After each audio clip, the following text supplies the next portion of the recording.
यदि आप पर कोई विपत्ति आती है तो सिर्फ और सिर्फ ईश्वर ही आपको उस संकट से, विपत्ति से निजात दिला सकते हैं। इसलिए ईश्वर की सेवा में लगे रहिए और भक्ति में हमेशा डूबे रहिए। इसी के साथ मैं स्टार्ट करती हूँ हमारा ये प्यारा सा व्लॉग। हरे कृष्णा मेरे प्यारे दोस्तों, ग्लोसी पोर्टिगो सर्व संपूर्ण चैनल में आप सभी का फिर से हार्दिक स्वागत है। पूजा हो चुकी है, आप दर्शन कर सकते हैं हमारे प्रभु का। मंदिर का व्लॉग डिटेल में स्टार्ट करेंगे हम।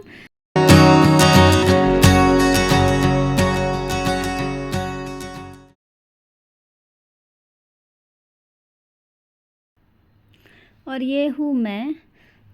मैं क्या कर रही हूँ, थोड़ा काम देख रही हूँ किधर क्या चीज़ें डस्टिंग करनी है, क्लीनिंग करनी है। और सबसे पहले मैं आ रही हूँ आप सभी के साथ इस फ्रिज का ऑर्गेनाइजेशन करना है। इतने सारे डस्ट है, आप देख सकते हैं, वो सब क्लीन करना है और अच्छे से चीज़ों को रीऑर्गेनाइज़ करना है। तो उसका वीडियो मैं सेपरेट दूंगी आप सभी को। तो ये सारी चीज़ें हैं दिनचर्या के। और यहाँ बन रहा है कुछ लाइट लंच, जिसमें हमने लहसुन प्याज कुछ भी नहीं रखा है, सिर्फ सात्विक है, जिसमें लेमन राइस एंड वो मूंग की जो दाल होती है और मेथी मिक्स करके प्रॉपर एक दाल बन रही है। तो ये भी मैं आपको हाई लेवल आइडिया शो कर देती हूँ कि मैं कैसे बनाती हूँ। बस मूंगफली, टोमेटो, हल्का सा ऑयल, उसमें सरसों का फ़ोरन डाल करके और थोड़े से मसाले, हल्दी, हल्का सा हल्दी डालते हैं ताकि जो लेमन राइस है वो थोड़ा लेमनी कलर का दिखे। ज़्यादा हल्दी डाल देंगे तो वो बहुत ही ज़्यादा येलो हो जाएगी। तो आप देख सकते हैं थोड़ी सी मैंने हल्दी डाली है। और फिर जब ये मसाला रेडी हो जाएगा उसके बाद मैंने राइस अलग से बॉईल करके रखा है थाली में, उसको ऐड कर लेंगे। तो बहुत सिंपल सा लंच है और इसे आराम से ऑफिस में पैक करके भी ले जा सकते हैं और बहुत टेस्टी लगता है। और हरी मिर्ची भी इसमें एडेड है। और ये है दिल लीव्स। ये दिल लीव्स होते हैं जो धनिया पत्ते की तरह रहते हैं, बट थोड़े थोड़े पतले रेशे होते हैं। इसके वजह से इतना अच्छा फ्लेवर आता है इस राइस में, आप लोग भी ज़रूर ट्राई कीजिएगा। और लेमन राइस में ऑथेंटिक सबसे ज़रूरी चीज़ पड़ती है कोकोनट। तो कोकोनट को भी ग्रेट करके हमने इसमें डालना है। तो मैंने राइस डाल दिया है, कोकोनट एंड लेमन। आँच को प्रॉपरली बंद करने के बाद ही ऐड करेंगे। कोकोनट को एज़ पर आयुर्वेदा पकाते नहीं हैं गैस पे, जो कच्चे कोकोनट्स होते हैं, तो इसलिए बंद कर देंगे और लास्ट में लेमन और कोकोनट डाल देंगे। तो कोकोनट मैं कैसे रेडी करती हूँ, ये मिलता है हमें ऑनलाइन, स्विगी, इंस्टामार्ट, ब्लिंकिट, किसी पे भी मिल जाएगा। और ये इस तरीके की एक स्क्रबर कह सकते हैं या नाइफ़ कह सकते हैं, उससे थोड़ा सा इसको स्क्रब करेंगे तो इस तरीके से अंदर का वाइट जो नारियल का पोर्शन है वो आ जाता है। और इसी को मैं राइस में लास्ट में ऐड कर देती हूँ। इससे बहुत अच्छा टेस्ट आता है, अरोमा आता है, फ्लेवर आता है। तो आप सभी भी ट्राई कर सकते हैं और ये सब हमारे हेल्थ के लिए तो बहुत ही अच्छा रहता है। इसी के साथ मैं दाल रेडी कर चुकी हूँ और उसमें तड़का लगा रही हूँ, और वो घी का ही तड़का रहेगा और उसमें भी ज़्यादा कुछ मसाले नहीं आने वाले हैं। सिर्फ फ़ोरन है, जीरा का, सरसों का, जो भी आप खाते हैं वो फ़ोरन डालिए और अच्छे से दाल में तड़का लगाइए। एक सात्विक और बहुत ही टेस्टी भोजन बनके तैयार हो जाता है और आसानी भी है बनाने में और हेल्थ के लिए भी बहुत अच्छा है। तो आप देख सकते हैं इसमें मैं क्या क्या ऐड कर रही हूँ। करी लीव्स इसमें ऐड होते हैं तो उससे भी अच्छा अरोमा और बहुत अच्छा टेस्ट डेवलप होता है। स्पेशली दाल जो फ्राई करते हैं उसमें या कुछ राइस आइटम बनाते हैं उसमें। और थोड़े थोड़े से सारे मसाले जो भी आप खाते हैं वो डाल सकते हैं इसमें। कुछ भी ऐसा नहीं है कि ये डालना है या ये नहीं डालना है, अपने स्वाद अनुसार हर चीज़ डाल ले। और बाद में जो मेथी वाली दाल प्लेन मैंने पकाई है हल्की सी हल्दी डाल करके, वो इसमें ऐड कर दूंगी। तो ये हो जाएगा हमारा लंच। तो लंच तो रेडी हो गया, लेकिन एक घर में सिर्फ लंच का काम नहीं होता है। किचन को क्लीन करना, सारी चीज़ों को मेंटेन करना, बहुत सारी चीज़ें होती है और उस सब को करने के लिए आपको प्रॉपर प्लानिंग की ज़रूरत होती है। तो ये देखिए कोकोनट भी मैंने ऐड कर दिया है और राइस रेडी हो गया है। तो मैं बोल रही थी कि प्रॉपर प्लानिंग की ज़रूरत होती है, घर की चीज़ें हैं, बाहर की चीज़ें हैं, तो आप भी अपने घर को प्रॉपर प्लानिंग से ही स्टार्ट कीजिए। हाँ, कभी कभी पॉसिबल नहीं होता है, बट ट्राई करने से धीरे धीरे वो आदत में आ जाती हैं। शुरू दिन काफ़ी तकलीफ़ होगी, थोड़ी दिक्कत होगी, और धीरे धीरे हम पहले पहले कुछ स्टार्ट करते हैं तो कुछ भूल भी जाते हैं, थक भी जाते हैं, बट धीरे धीरे वो हमारे रूटीन में आ जाता है। ये मैं जा रही हूँ टेरेस पे, थोड़ा सा वॉक कर लूँगी और थोड़ा सा आप सभी को टेरेस का व्यू भी दे देती हूँ। ये हमारी सोसाइटी का टेरेस है जिधर स्विमिंग पूल भी है और बच्चे काफ़ी इसमें एंजॉय करते हैं इवनिंग को, मॉर्निंग को। और ये सोसाइटी से हमारे टेरेस का व्यू है और सामने का व्यू है। तो घर से निकलना भी हमें बहुत ज़रूरी है। दिन भर घर में बंद करके आप ऑर्गेनाइजिंग करें या डेकोरेशन करें या क्लीनिंग करें, उसमें आप बोर हो जाएंगे। तो अपने लिए समय भी निकालिए, अपनी केयर कीजिए, अपने हेल्थ का ध्यान रखिए, तभी आप पूरे फैमिली मेम्बर्स के हेल्थ का ध्यान रख पाएंगे। तो इस चीज़ को हमेशा याद रखिए कि अपने आराम के लिए भी टाइम निकालिए, एक्सरसाइज के लिए भी, अपने बॉडी को ग्रूम करने के लिए भी थोड़ा सा फेस पैक वगैरह लगा लिया कीजिए, वॉक कर लिया कीजिए, उससे बहुत अच्छा लगेगा। और कभी कुछ भी करने का मन ना करे तो सीरीज़, इतने सारे सीरियल्स ये सब लॉन्च होते रहते हैं हमारे OTT प्लेटफॉर्म पे, तो वो भी आप आराम से देखते देखते कुछ काम कर सकते हैं। या शाम को चाय वाय पी के बैल्कनी में बैठ के प्लांट्स लगा सकते हैं और प्लांट्स के साथ भी एंजॉय कर सकते हैं। ये सनसेट का टाइम है, तो सनसेट के टाइम के बाद मैं आ गई हूँ अपने वापस किचन में, और ये छुट्टी के दिन का ही व्लॉग रहता है। और फ्रिज आप देख सकते हैं कि कितना गंदा पड़ा है, उसको कैसे कैसे ऑर्गेनाइज़ करना है वो भी एक बहुत बड़ा सरदर्द है। बट एक बार चीज़ें ऑर्गेनाइज़ हो जाती हैं तो आपको 15 डेज़ के लिए बहुत आराम मिल जाता है। तो डीप क्लीनिंग हो, डीप ऑर्गेनाइजेशन हो, जो भी हो, आपको 15 डेज़ के लिए तो बहुत आराम देती है। उसके बाद यदि आप रेगुलर वे में क्लीन करेंगे तो चीज़ें अरेंज हो जाएगी। ग्रॉसरीज़ आई हुई है, ये अभी तक मैंने अरेंज नहीं की है, चीज़ें फैली हुई है, सब कुछ अरेंज करना है। चूल्हा आप देख सकते हैं, ये जो हॉब है ये क्लीन करना है, क्योंकि बिना क्लीन किए हम रात को सोते नहीं है, ताकि सुबह साफ़ सुथरा किचन मिलता है। सिंपल सा लॉजिक है, कुछ भी इसमें रूल रेगुलेशन नहीं है। सुबह उठेंगे, किचन साफ़ मिलेगा, सब कुछ क्लीन अपनी जगह पे मिलेंगे, तो एक दिन की शुरुआत करने में बहुत आनंद आएगा। और ये सब आप शो देख रहे हैं, जो भी मैं शो कर रही हूँ, इसमें आप देख सकते हैं ग्लासेस पे कितने डस्ट है, चिमनी पे कितने डस्ट है, और जो शेल्फ होते हैं। तो किचन सुंदर बनना अपने आप में बहुत बड़ा अचीवमेंट नहीं है, बट उसको मेंटेन करना, और वाइट किचन को मुझे मेंटेन करने में बहुत मेहनत लगती है, सीरियसली बहुत मेहनत लगती है। तो वो सोच समझ करके ही आपको बनवाना है। मैं क्लीनिंग का भी इसमें शो करूँगी कि कैसे मैं क्लीन करती हूँ। आप स्विच बोर्ड्स भी देख सकते हैं कि कैसे गंदे हो जाते हैं, और इसको मैंने टाइल से थोड़ा सा लॉक कर दिया है क्योंकि ये निकल के बाहर आ रहा था। और छोटी छोटी सी चीज़ें मैंने यूटिलाइज़ की हैं, जैसे यहाँ पे देखिए आपके इलेक्ट्रॉनिक्स कितने हैं, 1 2 3 मिक्सर है, जूसर है, इलेक्ट्रिक केटल है, माइक्रोवेव है।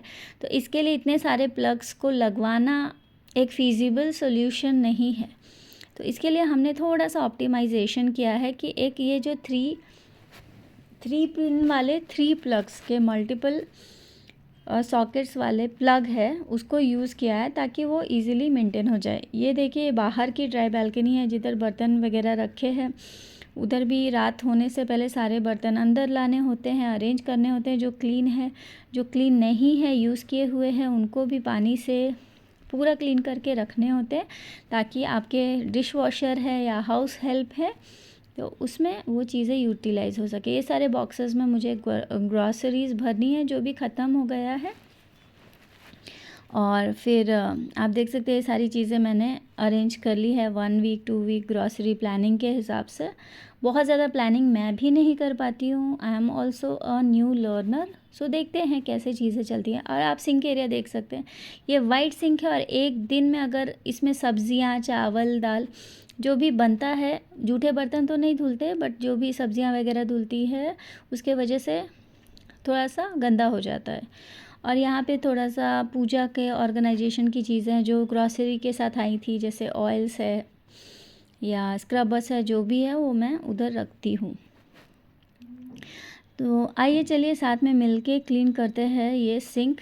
और ये सिंक को क्लीन करने के लिए मैं यूज़ करती हूँ वाइट शाइन हार्पिक। सो ये बहुत ही थोड़ा सा लगता है, 2 ड्रॉप्स इधर 2 ड्रॉप्स उधर, और ये एक बार में ही सिंक को क्लीन कर देता है। बट इस सिंक को अगर आप रेगुलर यूज़ कर रहे हैं तो डेली सोने से पहले क्लीन करना ही पड़ेगा, अदरवाइज़ ये सिंक और ये प्लेटफॉर्म जो कॉस्ट का है वो मेंटेन नहीं होता है। और ये मैं इस स्कॉच ब्राइट के ब्रश से करती हूँ। इसमें एक रिफ़िल पैक भी फ्री है, इसका शेप और हैंडल भी है, जिससे मुझे ग्लव्स वगैरह नहीं पहनना पड़ता या पानी को टच नहीं करना पड़ता। बिकॉज़ केमिकल्स को आप हाथ से टच ना ही करें तो बेटर है। अगर कुछ भी हाथ से क्लीन कर रहे हैं तो ज़रूर ग्लव्स का यूज़ करें। बट ये हैंडल वाला जो ब्रश है उससे मैं डायरेक्टली यूज़ कर लेती हूँ, ग्लव्स पहनने की ज़रूरत नहीं पड़ती है। तो देख सकते हैं जहाँ जहाँ ये ड्रॉप्स गिरे हैं, कितना कम ड्रॉप्स मैंने लिया था, वहाँ सिंक अपने आप कितना क्लीन हो गया है। तो इसको बस हल्का सा रब करना है, इसके बाद ये सिंक काफ़ी क्लीन हो जाता है। बट मैं बहुत ज़्यादा टाइम इस पर नहीं देती हूँ, बस एक बार थोड़ा सा 2 ड्रॉप डाल दिया, वो भी मैं डेली यूज़ नहीं करती हूँ। वो केमिकल जो हमारा हार्पिक क्लीनर है वो वीक में 1 टाइम ही यूज़ होता है इस सिंक के लिए। जब मुझे लगा कि चीज़ें बहुत ज़्यादा डर्टी हो गई है, जर्म्स आ सकते हैं, तो जर्म्स फ्री होने के लिए आपको सोप, डिश वॉश या कोई भी क्लीनिंग एजेंट यूज़ करना ही पड़ेगा। चाहे आप विनेगर कर लीजिए या आप बेकिंग सोडा कर लीजिए, तो कुछ तो आपको करना ही पड़ेगा, तभी जर्म्स नहीं आएंगे। अदरवाइज़ प्लेन पानी से आप कितना भी क्लीन रखेंगे जर्म्स आएंगे ही आएंगे। तो वो आपको ध्यान रखना है। ये जो मेरा टैप है कोलर ब्रांड का है और इसमें ये फंक्शन है, आप देख सकते हैं कि मोड चेंज करके सिंक में ऐसे पानी में चारों तरफ से डाल के क्लीन कर लेती हूँ, तो मुझे अपने हाथ से कुछ भी टच नहीं करना पड़ता। तो सिंक क्लीन हो गया है, प्लेटफॉर्म क्लीन करूँगी क्योंकि रात का भी डिनर वगैरह बन गया है, सारे काम हो गए हैं। तो अब सोने से पहले किचन को अच्छे से क्लीन करके ही सोएंगे, ताकि कोई भी जर्म्स, कीड़े मकोड़े, मक्खी, कॉकरोच कुछ भी इस किचन में ना आए। तो ये आप देख सकते हैं, ब्रश को भी अच्छे से क्लीन करके मैं इधर ही रख देती हूँ। फिर पानी छोड़ के भी नहीं रखना है, उसे अच्छे से ड्राई करना है, वाइप करना है। तो एक वाइपर भी आपको हैंडी रखना है ताकि अच्छे से आप चीज़ों को वाइप कर सकें। तो सबका अपना तरीका होता है, आपको किसी को कॉपी नहीं करना है, वीडियो देख करके इन्फ्लुएंस हो करके शॉपिंग भी नहीं करना है। आप जो क्लीनिंग करते हो, लेट्स से आप कोई केमिकल यूज़ नहीं करते, कोई स्पेशल डिटर्जेंट यूज़ नहीं करते, तो आप जिस चीज़ से बर्तन धोते उसी को हल्का सा पानी में मिक्स करके स्प्रे कर लीजिए और वाइप कर दीजिए। तो ये भी आपके लिए सही रहेगा। जो जैसा करता है वैसे ही कीजिए, बट हाइजीन का बहुत ध्यान रखना है। कोविड में हमने ये चीज़ें तो सीख ली है। अब आती है बर्तन अरेंज करने की बारी। तो सारे जो भी कटलरीज़ है वो कटलरी ट्रे में मैं रख दूँगी। सबके अलग अलग सेक्शंस है, नाइफ़ अलग सेक्शन में आप देख सकते हैं, फोक अलग सेक्शन में, स्पून्स और जो भी स्पैचुलास है सब कुछ मैं अलग अलग सेक्शन में स्टोर कर दूँगी। इससे क्या होगा कि चीज़ें ढूंढने में, रखने में आसानी होती है, क्लीनिंग में आसानी होती है और सही चीज़ सही टाइम पे मिल जाती है जब हम कुकिंग करते हैं।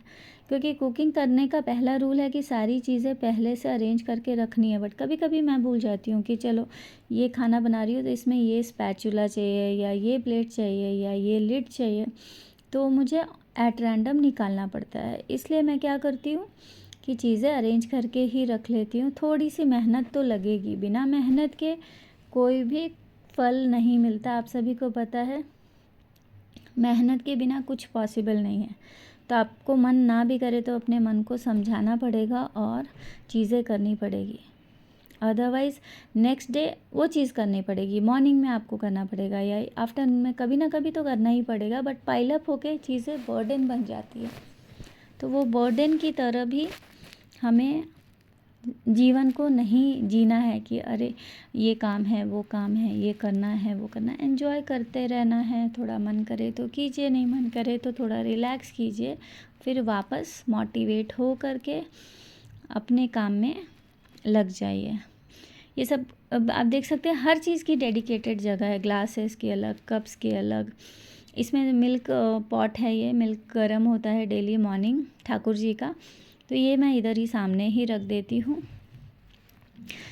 अभी भी ये किचन उतना परफेक्टली अरेंज नहीं है, बट हर चीज़ की जगह धीरे धीरे बन रही है शिफ्टिंग के बाद। और ये है प्लेटफॉर्म क्लीनर, जिससे मैं प्लेटफॉर्म क्लीन करती हूँ, प्योर कल्ट का है, और ये इसमें कोई भी केमिकल नहीं है, ये ऑर्गेनिक है, तो इससे कुछ नुकसान नहीं होता है। और अच्छी बात यह है कि ये भी मैं 2-3 दिन पे एक बार ही यूज़ करती हूँ, नॉर्मल पानी से ही वाइप करती हूँ, तो इससे कॉकरोच और मक्खियाँ वगैरह नहीं लगते हैं प्लेटफॉर्म पे। तो रात में सारा डस्टिंग कर लिया, सामान ऑर्गेनाइज़ कर लिया, तो एक माइक्रो फाइबर क्लॉथ लिया है, उसको गीला कर लिया है प्लेन पानी से, उसके बाद इसको स्प्रे किया है हल्का सा। इससे चीज़ें लंबी चलती भी हैं, क्योंकि आजकल चीज़ें बहुत सस्ती नहीं मिलती है। कोई भी क्लीनर हो, डिटर्जेंट हो, सब 200, 300, 400 ऐसे रेंज के आते हैं। तो हमें थोड़ा सा बचत का भी ध्यान रखना है, सेविंग्स का भी ध्यान रखना है। ऐसा नहीं कि कुछ भी चीज़ें आई उनको जल्दी जल्दी फिनिश होने देना है, तो हिसाब से यूज़ करना है। और वैसे भी ज़्यादा केमिकल या ज़्यादा क्लीनिंग एजेंट्स जो होते हैं वो यूज़ करने की ज़रूरत नहीं है। अगर आप किचन मेंटेन रखेंगे या अपने घर को वेल ऑर्गेनाइज रखेंगे तो उतनी मेहनत भी नहीं लगेगी और उतना खर्च भी नहीं होगा। रही हॉब की बात, और एक जो पहले हम लोग गैस स्टोव यूज़ करते थे, कुक टॉप, उसकी बात, तो मेरे लिए मुझे इजी लगता है हॉब, क्योंकि इसको क्लीनिंग करना बहुत इजी है।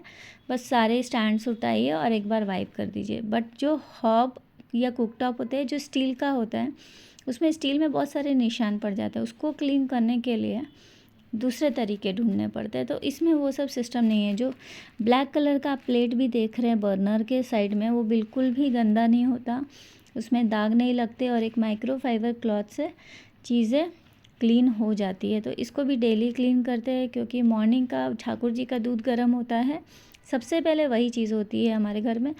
चाय भी उसके बाद ही बनती है, या नाश्ता हो, पानी गर्म करना हो, कुछ भी हो, सब कुछ ठाकुर जी के दूध गर्म करने के बाद ही होता है। तो उसके लिए रात में ही प्रिपरेशन करनी पड़ती है। ईश्वर की सेवा में भी हमने अगर मेहनत नहीं किया, तकलीफ़ नहीं उठाई, तो फिर क्या सेवा, है ना। तो वो तो करना ही पड़ेगा। तो इसलिए मैं आपको डिटेल में सब कुछ शो कर रही हूँ कि मेरा रूटीन क्या है। और ये वीकेंड का ही वीडियो है, बिकॉज़ वीकडे पे मेरा ऑफिस भी रहता है। मॉर्निंग और इवनिंग में मैं थोड़ा बहुत टाइम मिलता है तो कुछ स्नैप ले लेती हूँ और आप सबके साथ शेयर कर लेती हूँ। अभी 9:30 हो गए हैं रात के, आप टाइम देख रहे हैं 9:35 हो गए हैं। ये छोटी सी जो घड़ी है, ये आर्चीज़ से मैंने ली थी, बहुत प्यारी है, मुझे पिंक कलर पसंद भी है, तो वो मैं रखती हूँ किचन में ताकि टाइम देखते रहूँ। ये हमारा ट्राईपॉड है जो कैप्चर करता है वीडियो और आप सभी के साथ शेयर करता है। तो हमारा ये काउंटर टॉप क्लीन हो गया है, बट अभी भी जो ऊपर चिमनी में डस्ट था, ग्लासेस में डस्ट थी, कैबिनेट्स में डस्ट थे, वो सब तो है ही। वो मैं इत्मीनान से 10-15 दिन के बीच में एक बार करती हूँ, वो मैं डेली नहीं करती हूँ और कोई भी नहीं करता है। तो वो है, जितना हो पाए उतना ही करना है, काम चल जाए, ज़्यादा हेडेक भी नहीं लेना है कि दिन रात क्लीनिंग में ही हम लगा रहे हैं। हमें अपना भी ध्यान रखना है, फैमिली का भी ध्यान रखना है, और भी बहुत सारी चीज़ें करनी है। तो ये है ओवरऑल लुक। तो मिलते हैं इसी के साथ हम नेक्स्ट वीडियो में, उसमें भी बहुत सारे इंटरेस्टिंग अपडेट शेयर कर